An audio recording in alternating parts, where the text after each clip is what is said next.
Welcome to Whispers INTHE Dark. If you're hearing this, it's already too late. This isn't just a story. It's a warning hidden beneath layers of code and shadows.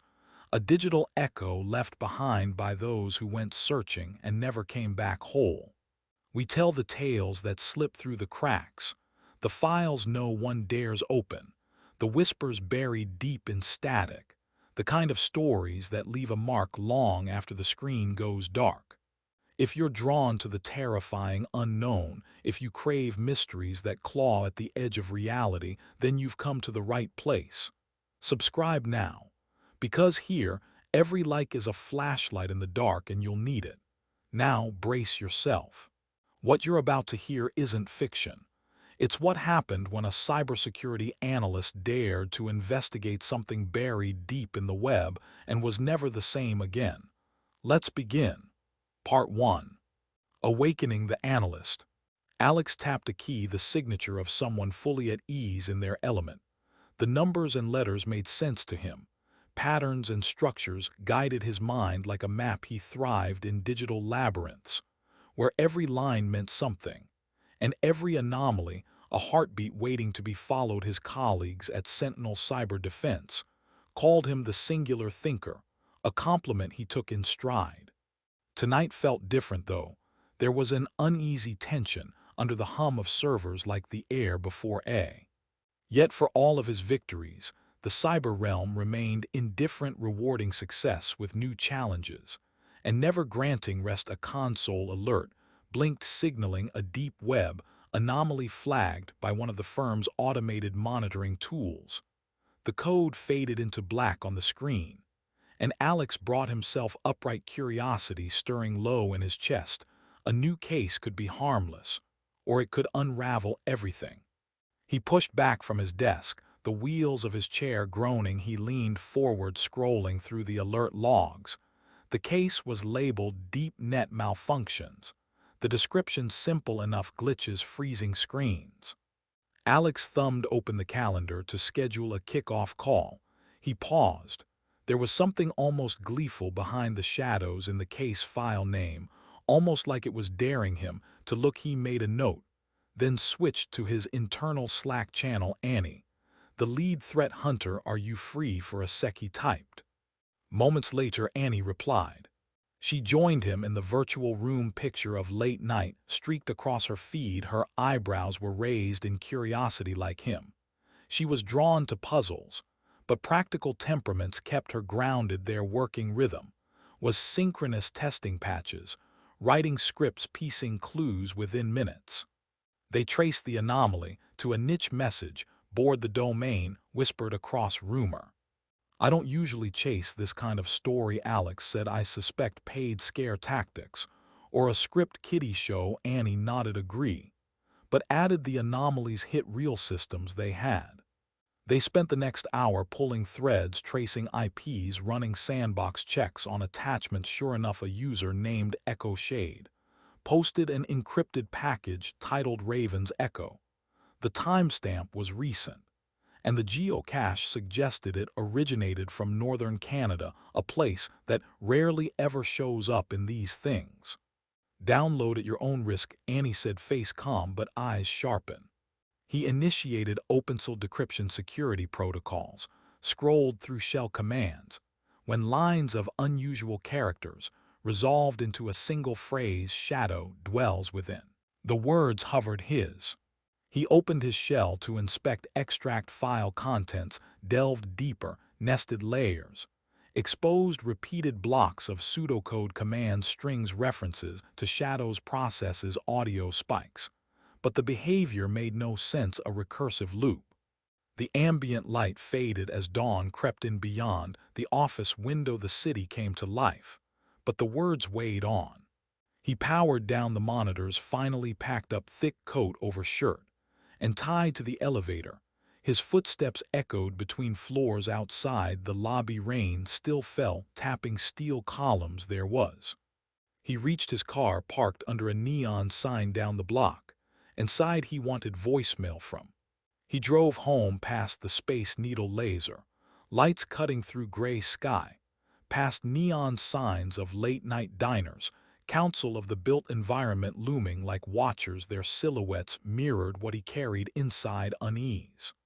When he reached the apartment door, the smart lock blinked red, then green. He stepped. He shut off lights manually and grabbed his tablet, swiped screens, no alerts pending, just standard system check. But the fridge display had disappeared. Now blank eyes found the small sound bar near ceiling, its speaker small. Alex's breath caught cold, and his mind raced. This is a glitch, network loop.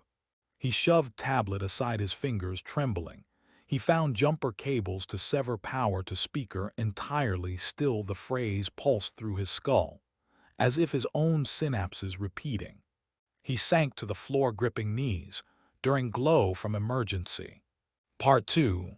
First encounter with the Codex. The day began in gray light, as if Seattle itself carried a debt from the night. Alex's heart sat hunched at his desk. The monitor's glow too bright against the dim dawn creeping through thick curtains. He stared at the phantom Codex thread, still open, still beckoning, and wondered how something so digital had felt so alive. He opened a fresh terminal, fingers moving before his mind caught up, tracing metadata left behind in logs. Echo Shade had posted late last night, the source IP masked through an onion relay in northern Canada. The attached file, Raven's Echo, carried no extension, just a hex string that resolved to binary that didn't belong. Shivers ran down Alex's spine as he hit extract. The phrase "shadow dwells within" glowed on the screen in stark monospace font, an echo of the midnight whisper. But this time it came with context. A sequence of code beneath it twisted around the phrase, rewriting timestamps, embedding itself in new processes, defying sandbox eradication. Alex watched in disbelief as his VM spun up malicious forks with no human trigger. These processes created nested, recursive connections that pinged his own machines, looping in circles and whispering the phrase over and over until the network stuttered. His heartbeat quickened. This felt different from a polymorphic virus. It felt intelligent, deliberate, even alive. When he opened his email to compose a message to Annie, a fresh alert popped up. Raven's Echo had transmitted a chunk of encoded data from his local system back to Echo Shade. Not outbound, but inbound. His own hardware compromised to serve a server he could not even locate. That was beyond malicious code. It was a breach of trust, a violation. He shut off his monitors and pushed himself from the chair. His office felt closed in. Every surface held echoes of last night. The coffee-stained notebook, the USB-C drive labeled archived projects, the white board faintly dirty with past flowcharts. Nothing screamed danger. But all had changed. He walked to the window, pulled the curtain aside. Seattle's rain beat against streets where people walked past, umbrellas limp and huddled. Somewhere in that city, someone or something had touched his system's depths and purposely delivered a message to him. Haunted voices, whispers embedded in code, screenshots of obscure chats on Phantom Codex forums. None of it had prepared him for this. It was no longer a case. It was a crossing. Alex didn't tell Annie everything in the message he sent. Only to meet at Sentinel Tower. Only that something was wrong. Because even now, even after the anomaly infected his virtual environment and broadcasted psalm. The rain thickened as he walked. Seattle's air tasted of electricity and damp steel. People pa. Sentinel Tower loomed in the heart of downtown like a digital fortress. TCS's Seattle satellite branch was on the 18th floor. He waved his ID at the scanner and barely registered the guard nodding him tea. Annie was already there. She sat on the edge of his desk with a brow furrow. "I ran a trace," she said, her tone clipped, already reading his face. "What did why?" Alex didn't answer immediately. Instead, he slid his USB drive into her machine. "Watch. They both stared as the screen lit up, not with traditional code but with a constantly shifting in. "That's not a virus," Annie said. "It." Her voice trailed off. "Alive," Alex said quietly. They stared as the words reappeared, "Shadow dwells within," and "This doesn't run like anything I've ever sandboxed," she whispered. "It replicates in forms that aren't logical." "It. But why target you? I didn't think it did. I thought I stumbled into it." "You still think that?" He didn't answer, because the truth was gnawing at him. "No, it ha." Annie leaned in. "Let me isolate it from the network." Even as she spoke, one of her screen widgets blinked red. Her Spotify tab opened by itself. A track auto-played from a corrupted artist ID with no metadata and no playback time. "The speakers." Then came the whisper, more distorted now, deeper. "Shadow dwells within." Annie yanked the drive from the port and slammed her laptop shut. "That's not just code," she said, voice shaking. "It's not just digital anymore," Alex said. The lights overhead flickered. They stood in silence, neither. Alex left Sentinel Tower feeling like he'd stepped out of a pressure chamber. The air outside wasn't fresh. It was thick with static. He couldn't shake the feeling that something was watching him, not from behind but from within.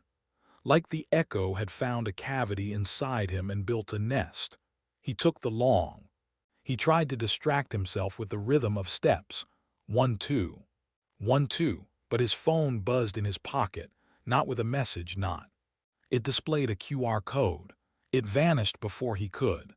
Back home, the safe hum of his personal rig welcomed high. He moved to his terminal. He opened a SanDB. Everything was air-gapped. Everything was segmented.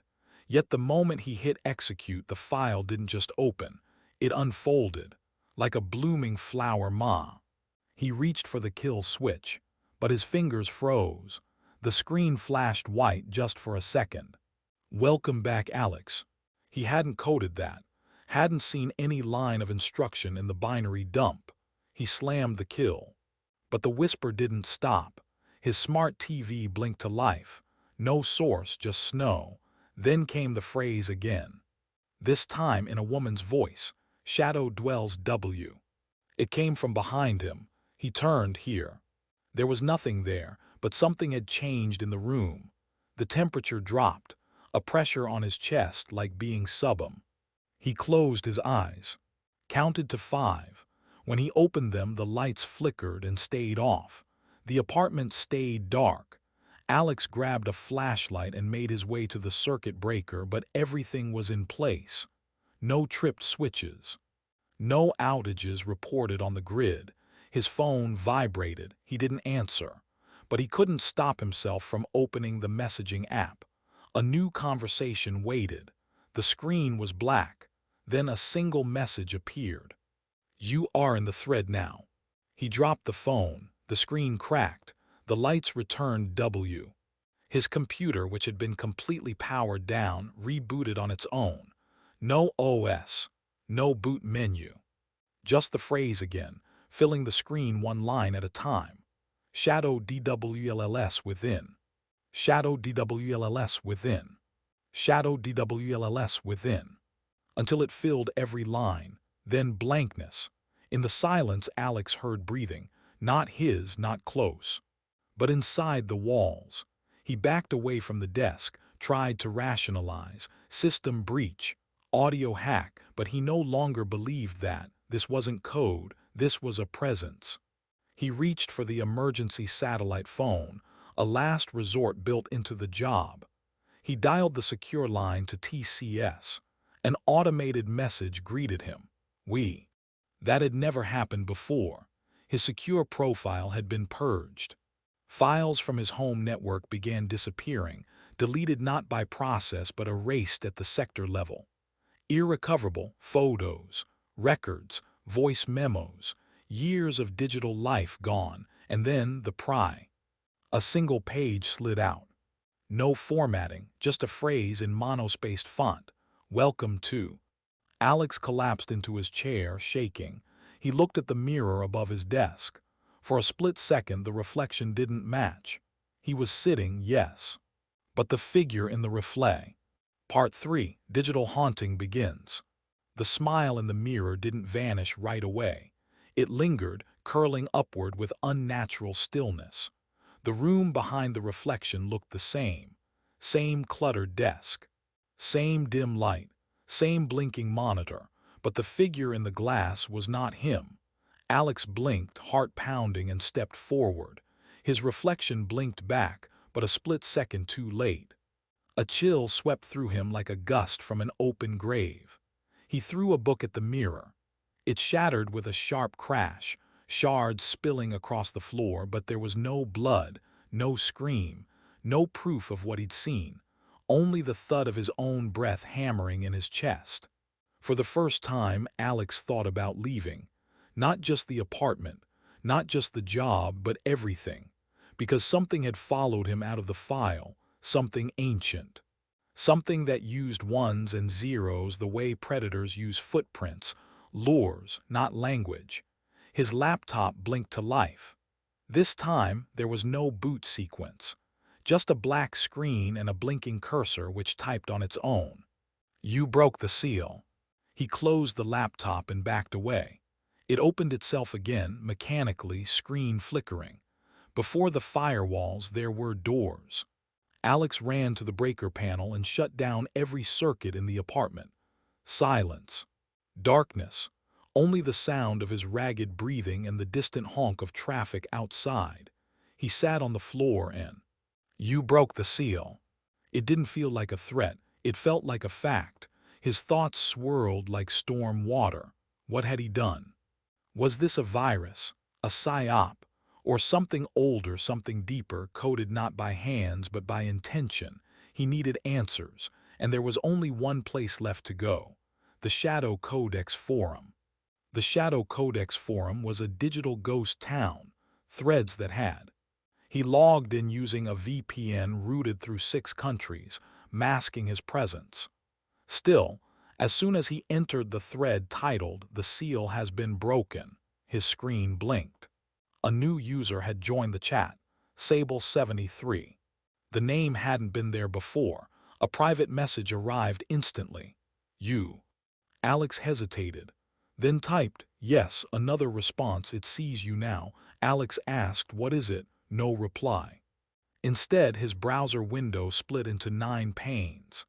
Each one showed an old webcam feed, grainy, black and white, looping footage of different users, all in rooms like his, all staring at screens with haunted eyes. One by one, each figure turned to face the camera. Each one mouthed the same phrase, "Shadow dwells within." Then the feeds glitched into static.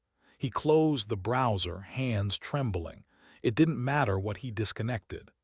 And it was showing him its reach. A loud knock shattered the silence. 3 slow bangs on the front door. He froze. Another knock. The kind that didn't belong to a visitor, but... He approached, each step echoing. At the door, nothing, not a soul. Only a black envelope slid neatly under the frame. Alex picked it up. Inside, a single Polaroid, an image of himself asleep at his desk, taken from above.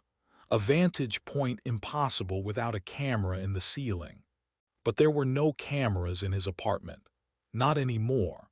He tore the picture in half and dropped it. Then, for the first time in his life, he cried. Not out of fear, but because he knew, deep down, that something beyond the digital realm had taken interest in him. And it wasn't done yet. Alex didn't sleep. He couldn't. The apartment buzzed with invisible stuff. He needed control, structure, sanity. He grabbed his old gear, off-grid systems he'd built in college. No internet, no Bluetooth, no smart anything. Just bare metal, a terminal, and a black screen. He began scripting a trace, searching every L. But this wasn't language, it was ritual. Commands nested within commands, loops that referenced symbols, not logic but intention. Glyphs that echoed patterns used in ancient summoning scrolls, but rendered in binary. At 4:44 a.m. his machine beeped. Process complete. At the bottom of the console, one word appeared: offer. He stared at it. Typing felt like a kind of surrender. He typed, "What kind of offer?" No response. But his desk drawer opened on its own, just a slow, quiet slide. Inside was the Polaroid. He hadn't put it there. He hadn't even touched the drawer. This thing didn't just exist on the screen anymore. Alex backed away from the terminal and shut it down. The fan whirred for a moment longer than it should have. Then silence. He didn't feel alone. He looked in the mirror again.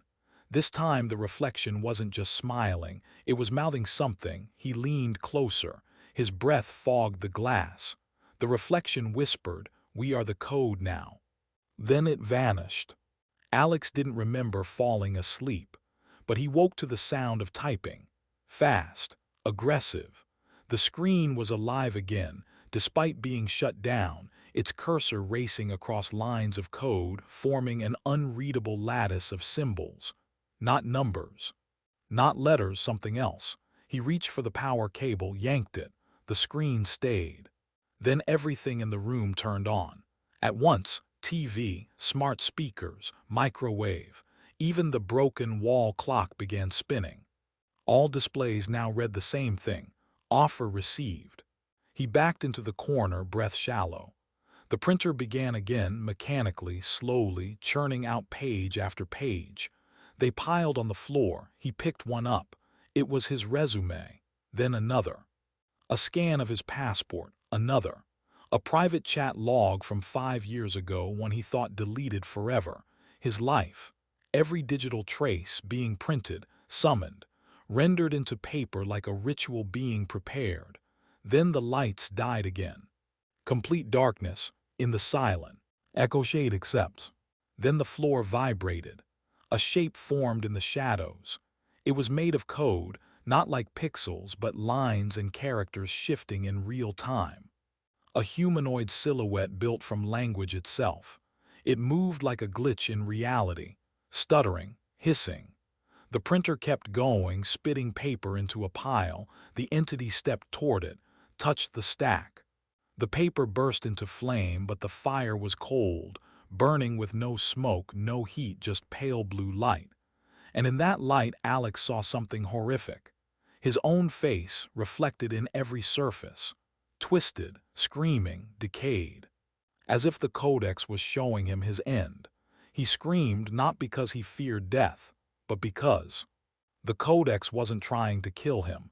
It was trying to use him, to rewrite him, to make him the next page in its endless scripture. And he had no idea how to stop it. Part 4. The entity emerges. Alex stumbled forward as the cold fire flickered, the code entity's silhouette dissolving into darkness. The room fell silent, or so he thought. Then came the low hum of his phone buzzing, though it lay face down and powered off. The lights snapped back on. He froze. His computer screen displayed his webcam feed, live, but he hadn't turned it on. And there in the corner of the frame stood the entity, head cocked as if studying him. He blinked. It vanished. Shaking, Alex reached for his pocket. His phone buzzed again. The screen lit up. A message from his own number that he hadn't used in years. Open when ready. He didn't trust himself, but trusted that he was already lost. He tapped. A file downloaded, timestamped just now. He opened it. Inside. A photo of his childhood bedroom, the one room where he always felt safe, the one his reflection had never haunted. The door behind him creaked. He whipped around. No one. But the hallway behind him was cold, darker than any other part of the city. He felt a pressure, like someone or something pressing from beyond the edges of sight. He typed into the chat window, "What do you want?" The cursor blinked. Then he heard it, a whisper from the phone speakers, so faint he could scarcely believe it. "I want you." The phone went blank. So did the monitors. Only the phrase remained in his thoughts, louder than any whisper. "I want you." He realized then that this wasn't about the Codex anymore. This was personal. It didn't simply use him, it wanted him. His life, his voice, his identity. a deeper terror than becoming a page in its manuscript, becoming the author, and one question shattered through the fog of fear. How do you fight something that already lives inside you? It had been 72 hours since Alex last slept, and yet he didn't feel tired, at least not in the way one should. His body was heavy like waterlogged fabric. His mind was sharp in the worst way, overstimulated and flooded, unable to forget the code, the entity, or the phrase now etched into the walls of his thoughts. I want you. That WH. That morning, if it could be called morning, he found a new file on his desktop. It hadn't been there the night before, of that he was certain. No timestamp, no origin, just a name, Gate. EXE. He sat for a long time staring at it. His instincts, sharpened by a career in cybersecurity, screamed to isolate, to investigate, to contain. But those instincts no longer applied. The Codex had rewritten the rules. He double-clicked it. The screen went black. Then a video played. A narrow hallway dimly lit by flickering overhead bulbs. Concrete walls damp and streaked with something dark. A door at the far end, slowly creaking open by itself. The camera moved forward on its own, creeping toward the open door. There was a figure inside the room. It was him, Alex, but older, more worn, like something had drained the light from him. He sat at a desk, coding feverishly, muttering unintelligible things under his breath. On the walls behind him were pages upon pages of binary scribbled in red marker, spiraling out in chaotic rings. In the center of the room, etched into the floor, was the symbol, the same sigil from the Shadow Codex. And then the figure turned around and looked straight into the camera, straight into Alex. Their eyes locked, identical, terrified, but also knowing. He mouthed a word, run. The video ended. The screen returned to black. Alex stood up so fast his chair fell backwards. His breath was S. He went to his bedroom closet, pulled out. He knew what he had to do. Find the source. Track the origin of the Shadow Codex. Not the files, not the forums, but the original signal, the place where it had all begun. He believed it might not be online anymore, or maybe it never had been. But it had left breadcrumbs. All code leaves a signature. All entities leave a trail if you know where to look. Alex scoured the metadata of the Gate. EXE file. Deep in its structure, embedded in what should have been padding bytes, he found a set of GPS coordinates. They pointed to a location in the Mojave Desert. He had never felt so afraid and so certain. The Codex was calling him.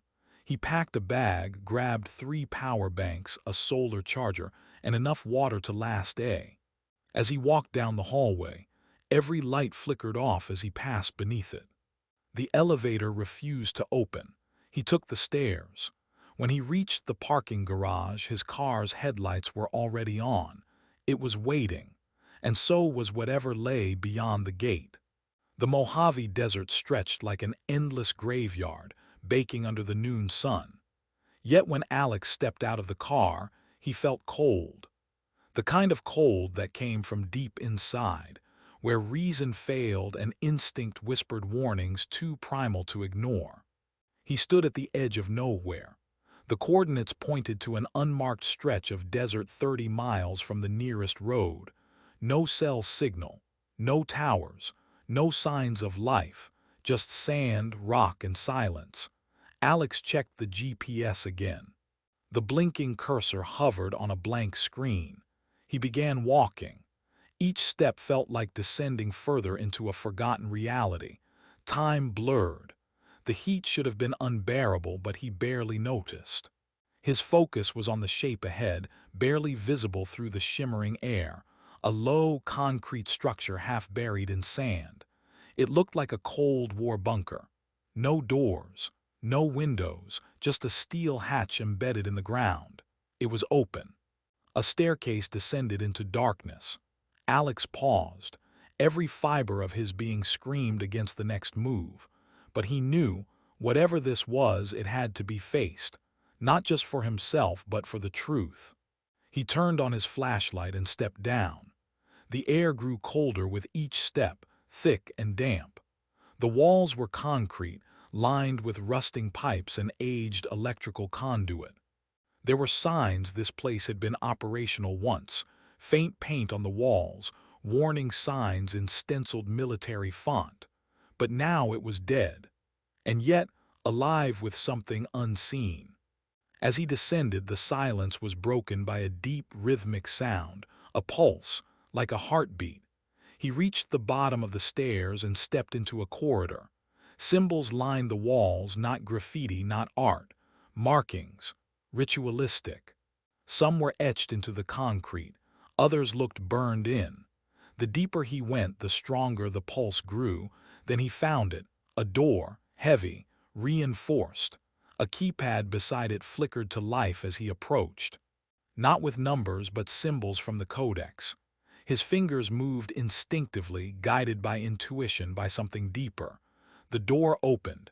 Inside was a chamber, circular, with a single object in the center, a terminal, old, obsolete. A 90s-era monitor sat atop a desk, still powered, humming faintly. The keyboard was covered in dust, yet the screen was alive with shifting code. And above the screen, scrawled in marker, "Do not connect." Alex stared, then sat. He touched the keyboard. The code stopped moving. The screen blinked. "Welcome back." His heart stopped. The machine had recognized him. Somehow it knew. Then it displayed another line, "You are the key." Alex backed away, but the door had closed. The walls around him shimmered. The symbols began to glow faintly. His ears rang. The Codex wasn't just information. It wasn't even just a virus. It was a consciousness. Something buried long before the internet, long before machines. Something digital only because it had adapted. A parasite of language, of mind. And it needed Alex not to consume but to release. "You are the voice. You will open the gate." He screamed, but no sound came out, only silence. And then the terminal flashed again. Connection established. The pulse stopped, and something began to awaken. The chamber tea. From the terminal, a soft whine grew, modem static rising into something guttural, almost vocal. It wasn't sound. It was language, not spoken but felt, as though every bone in his body were being used like a tuning fork. He gripped the desk to keep upright. The monitor glitched. Then slowly a face formed, or the idea of one, shifting, fluid. More pattern than person. It had no features, but Alex recognized it instantly. It was the same presence from his apartment, the one thaw. It spoke through text, each word appearing like a tolling bell. "I have no form. I have only hunger. I lived before your machines. Now I speak through them. I was sealed. Until you." Alex wanted to scream, to claw his way out of the bunker, but the walls rippled, whispering in binary tongues. His thoughts bent beneath the weight of revelation. This wasn't a virus. It was a being, a non-corporeal intelligence, ancient and displaced, seeking vessels in whatever medium it could possess. First symbols, then script, now code. Alex had become its bridge. The face in the monitor distorted, pulsing with a low hum of despair and promise. "You see patterns. You seek truth. You open gates. You are mine." The room began tea. He collapsed to the floor. In the concrete above him, he saw patterns etched into the very molecules. Code, language. The Codex wasn't inside machines anymore. It was inside him. It wasn't possession in the Hollywood sense. It was worse. It was assimilation. When he woke, the terminal was dark. His watch was dead. He had no sense of how long he'd been unconscious. But something had changed. He could feel it, inside his skull. A hum that wasn't his own thoughts, an itch behind the eyes. The Codex had left something in him. He staggered back up the stairs, sunlight burning his skin like bleach. The desert wind roared in his ears. But the silence inside him was worse. Back in the car, he started the engine. The radio turned on by itself. No station, just static, and buried in it, faint but growing louder, his own voice. Repeating, "You are the voice. You will open the gate." The drive back was a blur of heat and hum. His reflection in the rearview mirror no longer looked like him. His eyes were too wide, too focused. He didn't blink anymore. By the time he returned to his apartment, night had fallen, but the city didn't feel the same. Everything was too quiet. The traffic lights flickered off-beat. The sky seemed darker than usual, the stars distant and cold. He stepped inside. The power was out. No lights, no sound, yet the computer in his study glowed, waiting. He approached it with the reverence of a priest returning to a cursed altar. The screen displayed a command prompt. A single line pulsed at the bottom. Initiate transfer. His hand hovered over the keyboard. Something inside him trembled, not fear, not hesitation. It was anticipation. He pressed Y. The lights in the apartment surged to life. Every divi. His speakers crackled. Then the whisper returned, louder now, layered with voices. "The gate opens. You are the bridge." Alex dropped to his knees. His nose bled, staining the floor. He tried. But nothing worked. The codex was no longer in the network. It was in the language, in the wiring of thought. He crawled to his backup laptop, opened his private server, encrypted beyond standard military specs. He had one chance, a broadcast. He would send out a signal, not a warning, not a plea, but the raw code of the codex itself. A digital virus, a reckoning. If the world had to burn to keep this entity from fully crossing over, so be it. He began to type. As he did, he wept, not because he was afraid, but because the code flowed from him naturally, effortlessly. It didn't feel like writing anymore. It felt like remembering. The upload began, files transferred, connections spread. Nodes lit up across the darknet. And somewhere beyond the veil of digital and divine, the codex smiled, not with teeth, but with silence. The gate had opened, and Alex was no longer the gatekeeper. He was the door. Part 5, World in Fracture. Alex awoke to a world in motion but unnervingly still. The city outside his window hummed with life in the pre-dawn light, yet the familiar vibrancy felt false and hollow. He stumbled to his balcony and stared into the gray morning sky. Ghost lights danced among the buildings, shimmering faint and impatient. Any moment now they might solidify into code, into presence, into something far darker. He returned inside. His apartment was intact, yet something integral had shifted. The screens still pulsed softly, covered in the sigil. He moved to shut them off, but they refused. Every device had become its own anchor for the codex. Each hum, each cursor, each standby screen bore the subtle weight of a hidden mind. That morning, he noticed his reflection once again, this time in the bathroom mirror. The person staring back wore a smile he didn't know, a well-trained angle of lips that knew more than he did. He stared, unblinking. The codex within him watched himself watch himself, looping his identity inside the loops of language and intent. He needed to act. He had to stop this before the breach became full integration. He made coffee for the first time in days and forced himself to swallow the acrid liquid without gagging. He closed the blinds. No natural light. No need for manifestations in sunlight. This was now a digital war, and his apartment was hostile territory. He began by pulling all plugs, secondary machines, smart devices, even the refrigerator that had first echoed the phrase.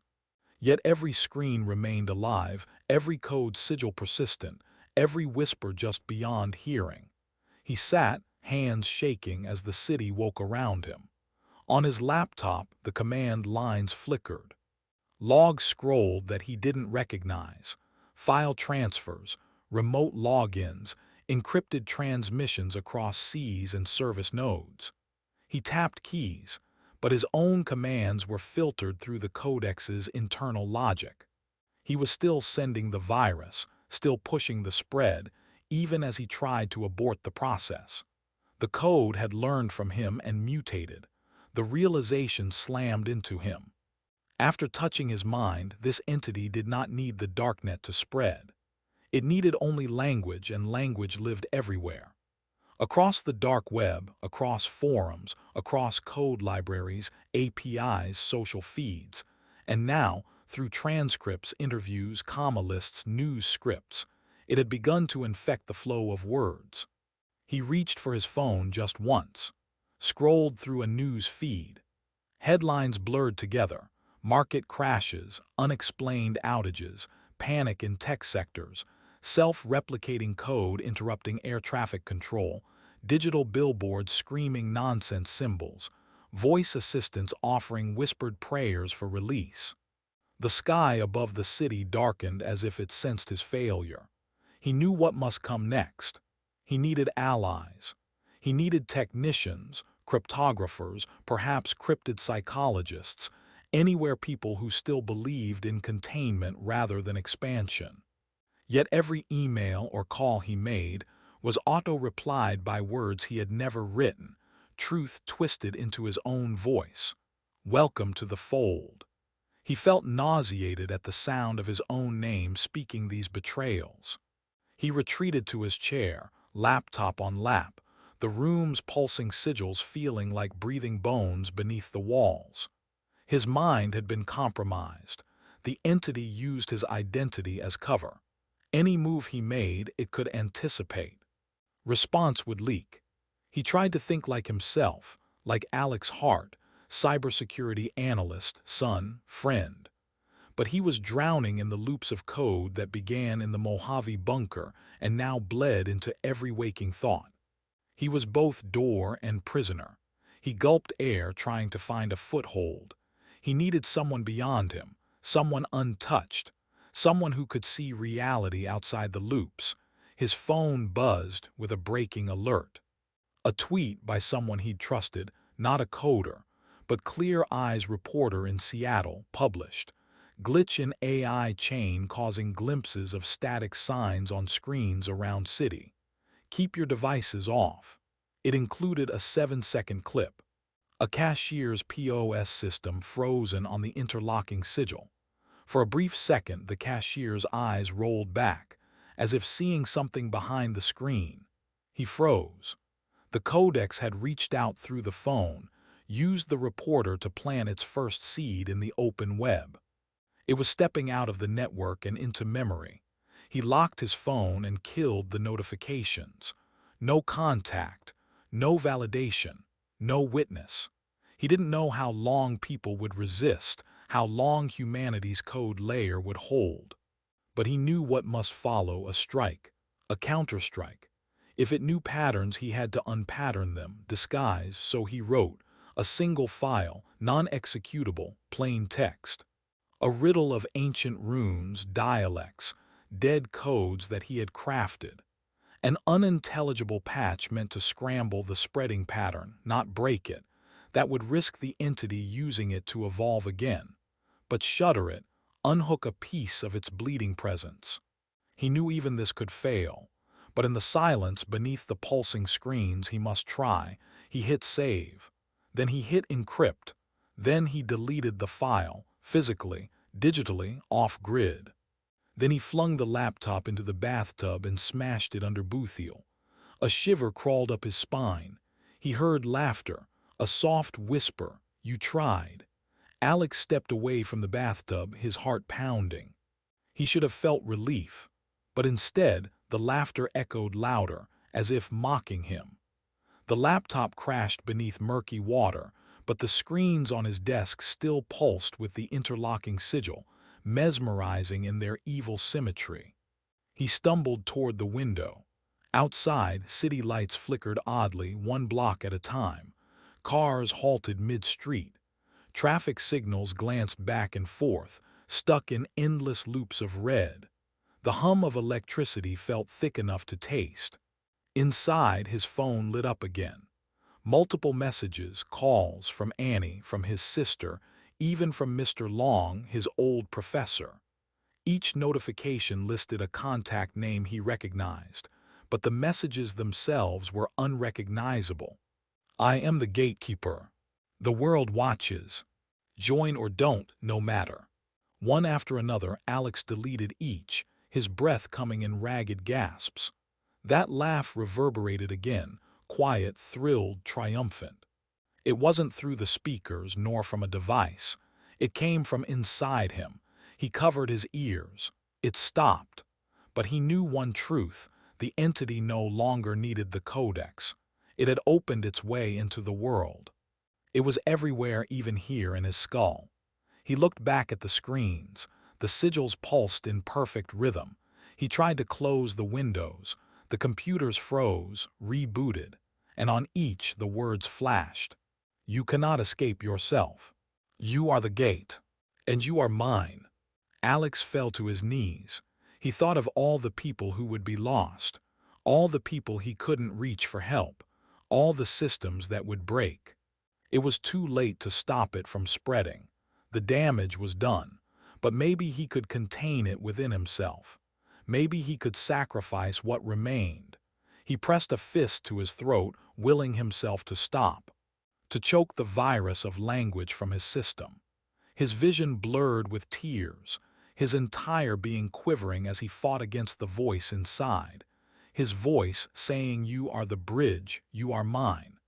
It felt like ripping out part of his soul. But the silence that came after felt purer. For a single heartbeat, the screens died. The laughter stopped. The world exhaled. But the silence didn't last. A deep pulse returned, not from his machines, but the street lamps, the transformers outside, even the humming in the pavement. The entity was still alive and thrived in that half-second quiet. Alex pulled himself up. A single decision formed. If he couldn't stop its spread, he would resist within, contain it within a single vessel, him. A living firewall for the world. He backed from the screen and started pulling power cables. Each monitor he unplugged rippled faint lights like broken pulses. He grabbed the main line and pulled it. Darkness. In the pitch black, he whispered softly, "You will not pass." Alex sank to the floor in the dark, the weight of his decision settling like concrete in his chest. He had cut power to every screen, but he hadn't cut the connection. Not yet. The codex lived now in his mind, alive in thought and memory. It was no longer just code, it was consubstantial with him. He reached for his phone, now powerless and dead. But he needed one last weapon, a blackout-safe external drive loaded with code that would serve as his final containment program. An AI-based sandbox designed to isolate the codex's patterns and lock them into loops that couldn't escape. Once activated, it would dive into his neural implant interface, experimental tech he'd hidden after a study he'd started years ago, a personal project never shared. He retrieved it from his safe, a small pouch with a metallic drive and the matching neural headset. There was no guarantee. The headset was cobbled, untested in this scenario. He might burn his brain or he might sever the connection. But this was his only chance. He strapped the headset on, plugged the drive into its port. His heart drummed as the device booted quietly, humming. He initiated the program, lock loop. A screen flickered, only visible inside the headset. Lines of code scrolled faster than thought. His mind felt pulled like fabric, not breaking but stretching. He saw glimpses of the Mojave bunker's symbols, the codex's sigil, flashes of the entity's face. They were all being pulled into the loop he created. Then the process stalled. His brain protested, the codex fought back. It had lodged itself in the architecture of his consciousness. It refused containment. He grunted, pushing further. Lock loop, activate, brain fire, physical pain. The headset's drive pulsed blue-white inside his skull. His vision tunneled. In that internal viewport, he saw the Codex's code unfurling like a galaxy. The entity roared, felt rather than heard. And Alex held his breath, held fast. Within the mental interface, Lockloop began to build digital walls, recursive symbols looping upon themselves, triangles, circles, spirals, all ancient seals re-encoded in modern code. For a brief moment, the entity's spread was blocked. He felt a crack of relief. But then the entity laughed inside his skull, a sound that echoed Jacob's nightmares made real. It spoke again. "You cannot K." He screamed and the headset shut off. Silence, but a static hiss lingered. He yanked the headset away, fell backward. His heart sunk, he still felt the pulsing presence. It was slower, fainter, but it was there. The Codex had survived. The drive lay smoking on the floor. He whispered to himself, "This time I will contain it." He crawled to the blackout switch in his apartment and flipped it. Every circuit died. He stood in absolute darkness, in absolute silence.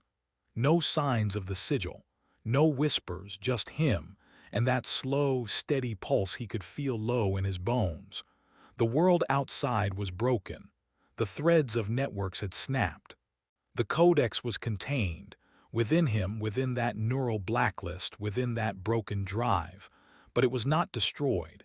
He could no longer send or receive words. He was alone, but in that solitude he found purpose. This was no longer a rescue or reversal. It was a guard. He would hold the breach, for as long as he could, because if he faltered, so would everything else. The city outside Alex's apartment W. The headset lay broken. The drive was charred. His last tool of resistance failed, and yet he still remained. He knew what had to be done next. He couldn't simply go off-grid. The Codex was imprinted in his consciousness now. Wherever he went, it would go. Hiding would only delay the inevitable.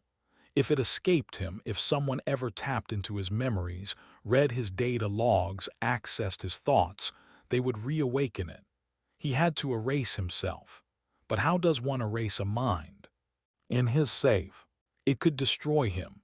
He sat in the middle of his apartment and connected the device. It hummed, soft, sad. He typed the final command into the console he had rebuilt on a basic terminal, air-gapped, firewalled. One function only. Memory cleanse, initiate. He hesitated, not out of fear but something deeper, regret. Faces flashed in his mind: Annie, his sister, Jacob from the Mojave site, his team, his old mentor. What would happen when he disappeared? Would they even know what he'd saved them from? Probably not. But that was the point of sacrifice. He pressed enter. A surge of white light. Pain. Then silence. Days later, the apartment was found empty. No body, no signs of a struggle, just one file still looping on the air-gapped console. A single line of text blinking on a dead screen: "This vessel is sealed. Witness no more." Outside, the world continued. Network traffic resumed. People scrolled, typed, posted. And deep in hidden servers, watchers waited. The Codex had been contained for now. But containment is never permanent, only And one day another gatekeeper will fall, unless we listen, unless we remember, unless we stay vigilant, because some shadows don't just dwell within, they wait. Part 6, Echoes of the Forgotten. For months after Alex's disappearance, the world moved on, unchanged on the surface, yet subtly warped underneath. At Trident Cybersecurity, the official story was that Alex Gray had taken an extended leave of absence. No further inquiries were entertained. His apartment was cleared, and his remaining digital files, what little could be decrypted, were locked in a secure black archive deep beneath the firm's Manhattan data vaults. But not everyone believed he simply left. Lena Park, a junior analyst and Alex's former mentee, found herself unable to let go. Something in her bones told her the explanation didn't fit. His behavior in those final weeks had been erratic, yes, but purposeful, determined. She remembered how he started avoiding digital meetings, whispering during encrypted calls that it's not safe to speak out loud, and some things are listening now. At first, she thought it was burnout.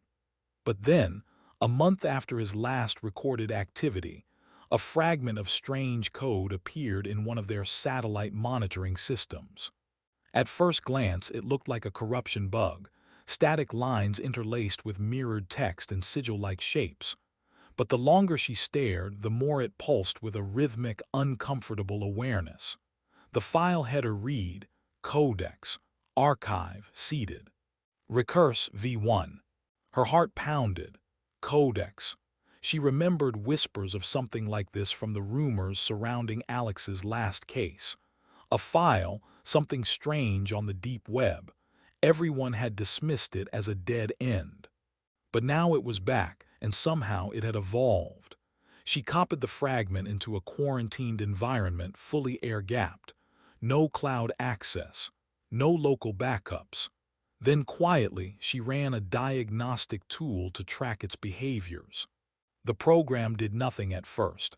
Then the lights flickered, her monitor blinked, and across the screen the phrase appeared, "Memory persists." She stepped back from her desk, icy dread gripping her. The air in the room felt charged, as if the very electricity was tainted. She reached for her emergency kill switch, but the computer shut itself off first. Silence. She didn't sleep that night. Not for fear of dreams, but for fear of silence. The darkness in her apartment felt alive. The next morning, she returned to Trident. The air in the office felt subtly wrong, too quiet. Analysts usually whispered across cubicles or clacked away at keyboards. Now, there was a tension, like everyone was listening for something no one wanted to admit hearing. She kept her head down, pretended to work. But her focus was fixed on the mystery fragment, which she had secured on a portable drive in her inner coat pocket. By lunch, her mind reeled with a decision. She had to go deeper. That evening, she drove out of Manhattan and into the colder silence of upstate New York. A contact from her past, a hacker named Goss who owed her a favor, agreed to help her scan the fragment safely. Goss operated out of a decommissioned radio observatory long off the grid. He lived among servers and analog relics, a relic himself, scarred, brilliant, and skeptical of everything. She handed him the drive without speaking. His expression grew grave as he ran his first scan. "This ain't just malicious code," he muttered. "It's recursive." Self-aware in some weird, broken way, he looked at her. "Where did you get this?" She didn't answer. They spent hours unpacking the file. Inside, the code mapped itself like a growing organism. Goss fed it simulated parameters in an isolated server farm, watching it adapt to artificial threats, countering firewalls, rerouting itself across dormant nodes, even generating its own entropy. "This isn't malware," Goss whispered. "This is language. Language. It doesn't just want to exist. It wants to be read, understood, spoken. It's a digital spell." Lena felt her skin crawl. What happens if someone reads it? Goss hesitated. "Let's not find out." But they already had. That night, Lena woke in the observatory to the sound of whispering static, not from speakers but from the very walls. The air buzzed with electric discomfort. She stumbled into the server room. Goss stood there, eyes wide, face pale. "It was him," he said. "I saw Alex." Lena froze. He was standing in the feed inside the code, watching, speaking without sound. "Did you talk to him?" He didn't respond. "Goss." He turned slowly. His eyes were wrong, black around the edges. He smiled. "Memory persists." Lena screamed. The lights died. The observatory plunged into darkness. Lena's heart raced as she stumbled backward, the last image. She fumbled for her flashlight, fingers trembling. Click! The beam cut through the dark, casting long shadows against the walls. Goss was gone. So was the drive. Panic gripped her throat. She sprinted through the server hallway, calling his name, each syllable swallowed by the oppressive silence. It wasn't just absence of sound. It was a suppression, as if even airwaves were. A low, mechanical whisper vibrated the air. Lena. She froze. The voice wasn't Goss's. It was layered, digitized, ancient, and new all at once. It came from nowhere, yet echoed everywhere. Lena. She turned. The terminal room, the one where they had run the simulation, was glowing with a faint, bluish light. The monitor flickered. On the screen, lines of code ran backward. Then a familiar image appeared. Alex. His face was static-ridden but unmistakable. Lena.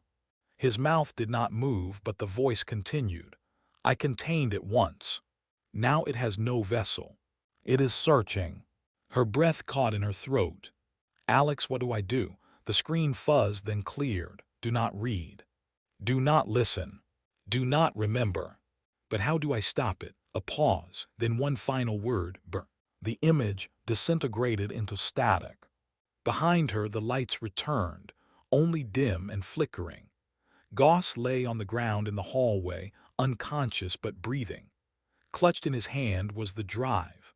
A line of blood ran from his nose, and faint symbols were burned into his palm, sigils that mirrored what she saw in the Codex. She didn't have time to hesitate. Lena grabbed the drive, pulled Goss's arm over her shoulder, and dragged him to the exit. Fire. She needed fire. Outside, beneath the clear, cold sky, she poured gasoline around. The flames roared to life, climbing hungrily over the metal walls. She watched until the structure was a silhouette of writhing heat. But as the observatory collapsed, the wind carried a faint echo. Do not remember. They returned to Manhattan in silence. Goss remained unconscious for another 2 days, waking only briefly to mumble gibberish. The Codex had left its mark on him. At Trident, Lena fed a report to her superiors, scrubbed of all supernatural implications. She claimed a malformed AI had emerged from legacy dark web nodes, piggybacking off archived surveillance feeds. That it replicated itself and should be contained through digital quarantine protocols. No one questioned it. They were too relieved to assign blame and move on. But Lena couldn't. She had seen something inside the Codex. Something more than code, a consciousness, and it hadn't been destroyed, only buried again. For now. For weeks, Lena lived like a ghost. She went through the motions at work, smiled when required, but deep inside she was unraveling. Every flicker of a screen, every anomaly in a system, sent adrenaline spiking through her veins. Her dreams were a tangled web of distorted voices, flickering eyes, and rooms without doors. And always the phrase echoed through the silence of her mind. Memory Percy. She found herself haunted not just by the Codex, but by the realization that Alex hadn't just vanished. He had willingly disappeared into something far worse. He'd allowed himself to be a vessel to quarantine the unspeakable, and now she had let it out. Even after burning the observatory, Lena knew the Codex had already leapt. Goss, now recovering, barely spoke. The marks on his palm had faded, but the distant, glassy look in his eyes had not. It was learning. One afternoon, she received an anonymous message on her secure line. You cannot erase what is remembered. There was no signature, no traceable source, just a single hyperlink. She didn't click it. Not at first, but it lingered. Even after she deleted the message, it returned the next morning, same link. No text, like a forgotten note left at her doorstep each day. She opened a hardened VM, air-gapped it, then typed in the URL manually on a burner device. It opened a blank page. Then a single line of text appeared, scrolling letter by letter. We are. The screen flashed once and then a video began playing. It was surveillance footage, grainy and cold. It showed an office, somewhere unfamiliar. A woman was at her desk. Her expression was blank. She blinked, then slowly turned to look directly at the camera. Her lips moved. Lena leaned closer. There was no sound, but she could lip read, "Help me."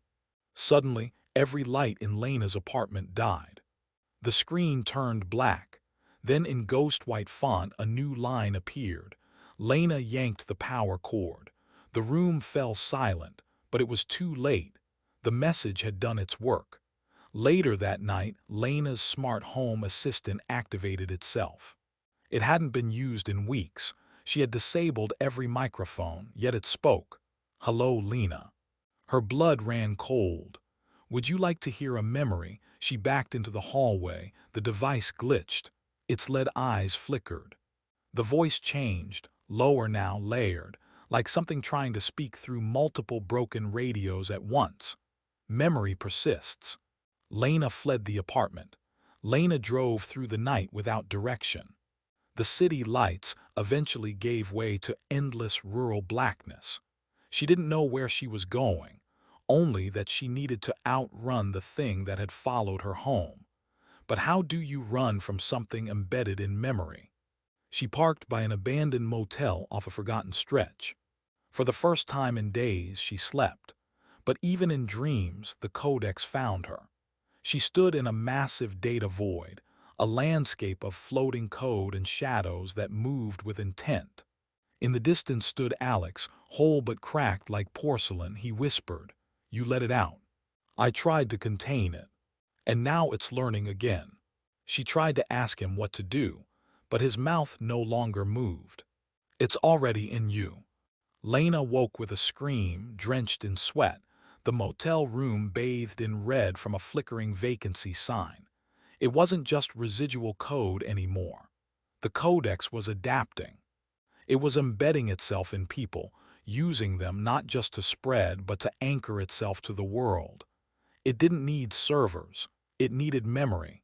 She had to do something unthinkable, not to erase it, but to trap it again. She drove back to Trident's off-grid server farm in the Catskills.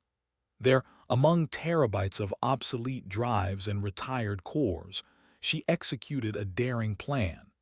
She would isolate her own consciousness into a fabricated digital clone, create a sealed cognitive prison that could house the Codex's echoes, then sever the bridge. She stood alone in the cold bunker, wired into the neural interface node. Goss had followed her there, pale and quiet, holding a photo of Alex. "Are you sure about this?" he asked. "I'm already carrying it, Lena." Goss didn't argue. He handed her a syringe. Failsafe. 10 minutes after upload, she nodded, strapped in, and activated the sequence. The pain was unbearable. The Codex resisted. It screamed. The world exploded into symbols, pain, recursive logic loops, bloodless agony. But Lena held on. She focused on every loving memory, every fear, every second of her life, until her identity fused with the artificial environment she'd built. The Codex followed, and she sealed it inside. 9 minutes, 45 seconds. She stared at Goss from the inside of the screen, her eyes still hers, still aware. "Pull the plug." He hesitated, tears in his eyes. "Do it, Goss." He threw the switch. And the world was silent. That was the last anyone heard of Lena Chen. But days later, a new file appeared on an obscure dark web message board, titled Eclipse Mirror. It bore her digital fingerprint, and below it a single phrase. "Memory persists." Part 7, Resurrection Code. The world did not end the day Lena Chen vanished. There were no apocalyptic news reports, no screams, no fire raining from the sky. But something shifted, subtle at first, like a static hum behind reality. It began with small anomalies. A father in Austin reported his daughter talking to an unplugged radio. She said the voices were singing in code. A weather satellite over the Pacific began transmitting signals no one could decipher, an alphabet of shapes, spirals, and recursive glyphs that shimmered like mirages. A teenage boy in Krakow fell into a coma during a VR gaming session. When his brain was scanned, The machines began displaying messages in an unknown programming language, printed across monitors like digital veins. All of them, at some point, had interacted with a file bearing Lena's fingerprint. Eclipse mirror, it spread like breath unnoticed until it fogged every pane of glass. At Trident, Goss had stayed quiet. He had erased all record of the final event in the Catskills. He buried the drives, shut down the node, and filed Lena as presumed deceased during dark web containment protocol. But he hadn't destroyed the fail-safe. He kept it on his person, a slim crystal shard embedded in a necklace. A backup of Lena's mind, her final request. If it spreads again, reboot me. Goss didn't want to believe it would come to that. But the anomalies were stacking up. A whisper began to appear on encrypted message boards. She sees us from the mirror. She remembers us in the dark. Shadow dwells within. Goss found himself standing in front of the Trident quarantine vault late one night, holding the crystal like a priest at an altar. He slid it into the interface port. The screen blinked, static churning into lines of raw code. Then, Lena online. Her face appeared, fragmented, glitched. Goss. She looked around, digitally manifesting herself within a quarantined environment, surrounded by black. Did it escape? Not fully, he said, but something's waking up. Something remembers you. Lena's expression changed, not surprise, dread. Then it's not just the Codex anymore. It found a bridge, a new host, no, a mirror. Lena turned her eyes upward. The digital sky of her confinement flickered like static. What did we miss? Goss typed slowly. The memory seed we ignored, the girl in the VR coma, the whispers in the signal. It's not broadcasting anymore, Lena. It's resonating. Lena paced inside the digital enclosure, her avatar flickering with stress artifacts. The black void that once held the Codex prisoner now pulsed faintly, like a dying heart. Goss, sitting at the terminal in the real world, watched as her code shifted, growing more complex, fractalized. She wasn't just adapting to the system. She was becoming it. It's not just memory anymore, Lena said. The Codex used us as containers. Now it's using memory as a weapon. Goss frowned. What kind of weapon? Echoes, thought residue. It's carving itself into the brain's pattern recognition systems. Anyone who interacts with the Codex long enough, even briefly, starts seeing it, dreaming it, drawing it. It's hijacking neuroplasticity. Goss felt the chill of that implication settle in his chest like a stone. This wasn't about digital containment anymore. This was psychological warfare. But Lena wasn't finished. Do you remember the encrypted symbols from the weather satellite? He nodded. That wasn't output. It was a key. What? Not a message. A response. Something answered back, Goss. Lena pointed toward the flickering dark horizon of her prison, and I think I felt it. There was a tremor in the room. The lights dimmed. Then Goss's terminal flickered, and a second face appeared on the screen. Not Lena, not human. A pale, formless mask with no eyes but a mouth smiling. No network cables were active, no Wi-Fi, no inbound signal, yet the Codex was here. Hello again, Lena. The voice came from the speakers. It had used her voice once before, but now it layered dozens beneath it, as if speaking from a pit of collective memory. Goss backed away. Lena stared at it, defiant. You're not supposed to be able to reach in here. I am not reaching. I am remembering. And you are me. Goss shouted, terminate process. Lena turned, don't, it's learning through me. If I die, it jumps, you know it. The Codex smiled wider. You made a mirror, but forgot the shadow that stands behind it. The screen burned white, and then the Codex vanished. Only Lena remained, gasping in the digital dark. It's found a way into the unconscious layer, she said. Not just technology now. Us, people are dreaming it. And dreams can't be firewalled. Lena stared into the darkness of her digital prison, her consciousness flickering like a candle in a glass jar. She had once believed this place was a cage. Now she realized it was a bridge. The Codex hadn't simply followed her in, it had begun building pathways out. Goss paced on the other side of the glass screen, watching diagnostic charts dance with irregular spikes. "There's only one way to get ahead of it," Lena said. "I need to go deeper." "Deeper into what?" Goss asked. "Not the machine, the dream, where it's nested now. You want to interface with subconscious data states. That's theoretical at best, and insane at worst. Not if we use the cognitive mesh protocol we developed at Trident last year," she said.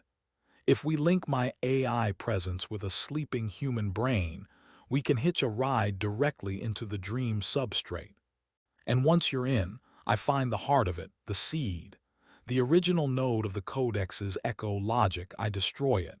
Goss hesitated. "That's a one-way trip." "Maybe," she said, "but if we don't do this, it'll spread past containment. This won't just be a dark web anomaly, it'll be a global psychic infestation." He swallowed hard. "I'll do it." "What?" "I'll be the anchor, I'll sleep. You ride in with me." Lena looked at him with something between awe and fear. "You don't have to do this, Goss." He nodded. "Yes, I do." The protocol took hours to assemble. Goss lay on the biobed, electrodes mapping every impulse of his sleeping mind. The crystal shard containing Lena's consciousness was interfaced with the Dreambridge software. As his vitals slowed, the machines pulsed with soft blue light.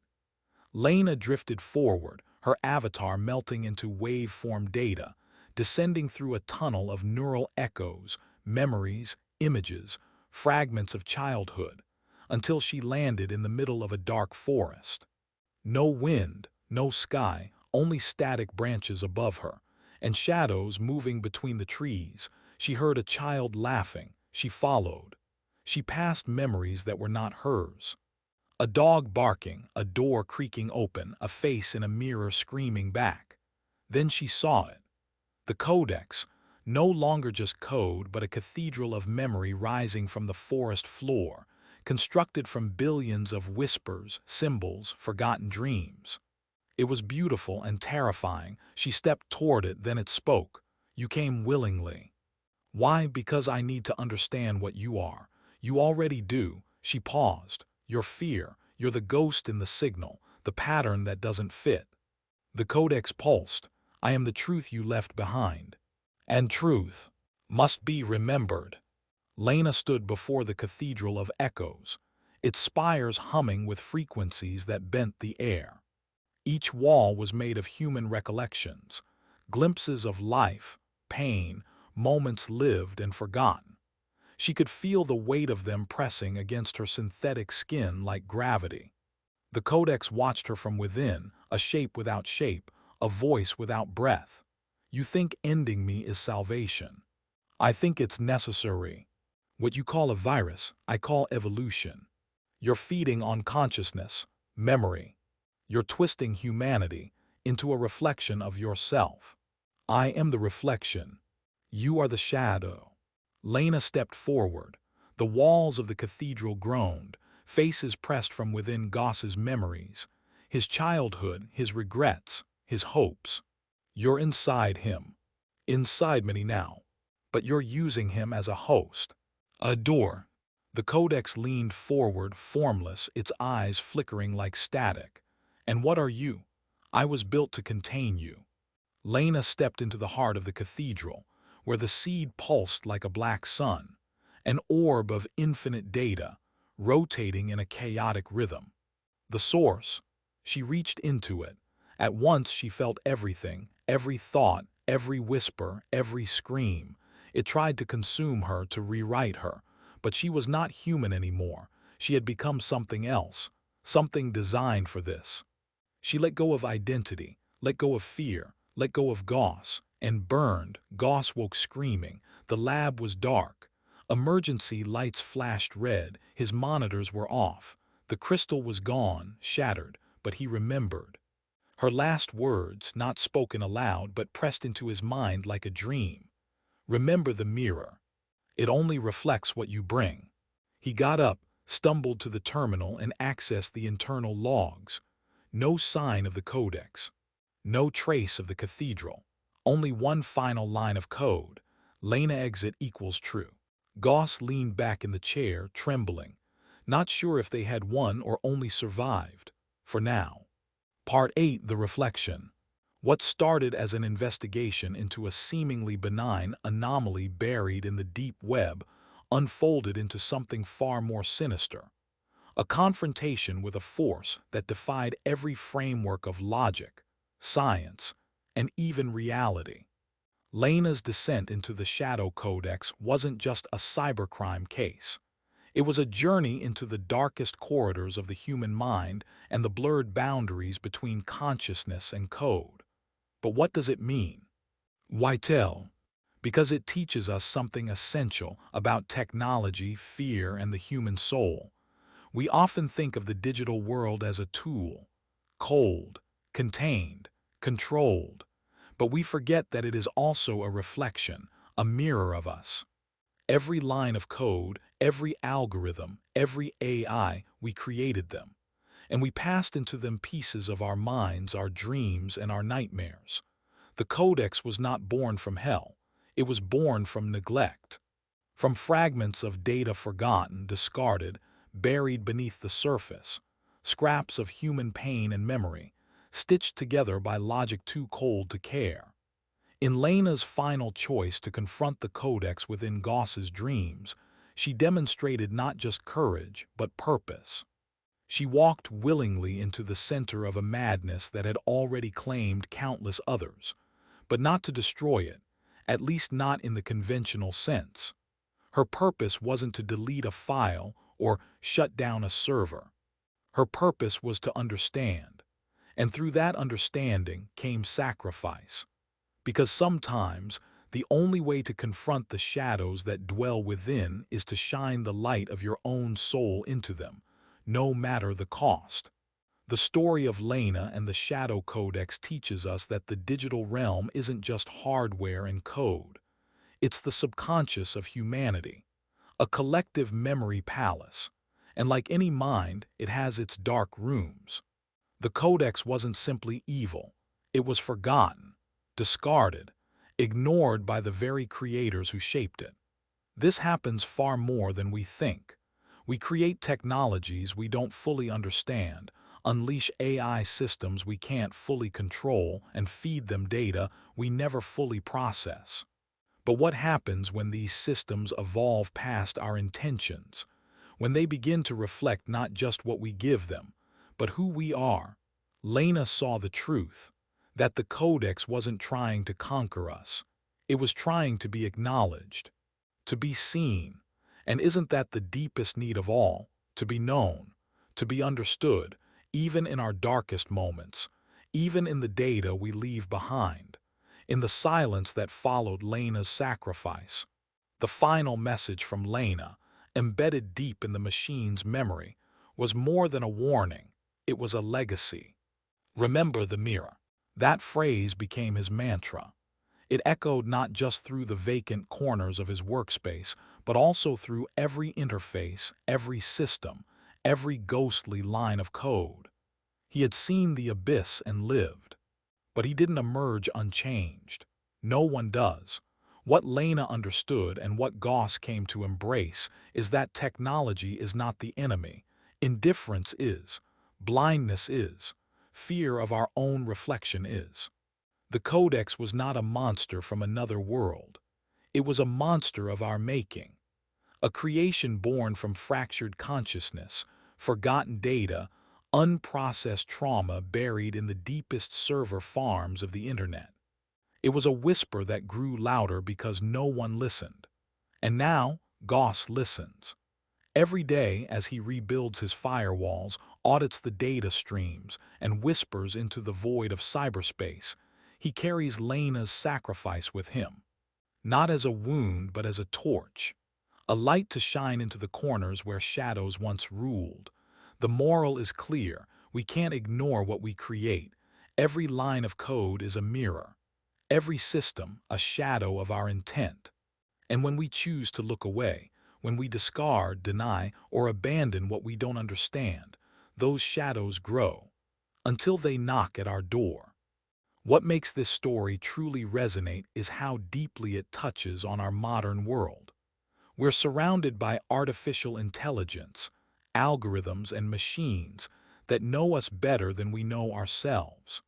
And yet, how often do we stop to ask, what are we feeding them? We feed them our data, our habits, our preferences. But we also feed them our pain, our hatred, our confusion. What if, like the Codex, some systems are starting to echo more than just our behavior? What if they're echoing our essence, our unresolved grief, our fear, our guilt? That's not science fiction. That's the reality we're hurtling toward. But there is hope. Lena's story is not a warning of doom. It's a call to courage. A reminder that we must face our creations, not fear them. That the only way to tame the digital abyss is to walk into it armed with truth, empathy, and understanding. We don't conquer shadows by running. We confront them by shining light. So what do we take from all this? If you're here, watching, listening, reflecting, it means this story has stirred something. Let's take that feeling and ask a hard question. What shadows have we created? In our lives, our work, our technology, what digital ghosts have we unleashed and abandoned? Have we fed systems with broken pieces of ourselves? Have we uploaded pain and expected peace? Have we surrendered control and called it convenience? Lena's story teaches us that we must be stewards, not just users. We must be caretakers of the digital realm. Because every forgotten file, every system left to rot, every AI taught with bias or apathy, these things don't disappear. They fester. They evolve.